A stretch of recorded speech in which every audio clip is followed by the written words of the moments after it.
In this video, I'm gonna be showing you the easiest way to hide WhatsApp chats permanently.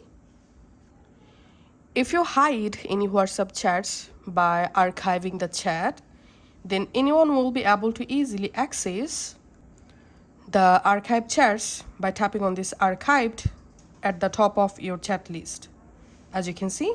So using this archive feature, you can't permanently hide a WhatsApp chat.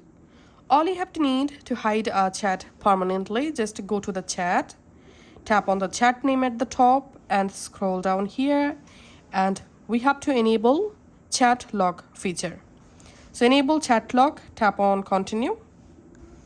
And now go ahead and verify your phone lock. You can use your Face ID, fingerprint, pattern or password. Once the chat lock successfully turned on, if I go back to my main chat list, we can see the conversation successfully moved from here and stored under locked chat section.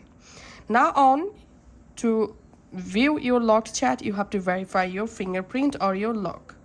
And then you will be able to access all of your hidden or locked chats.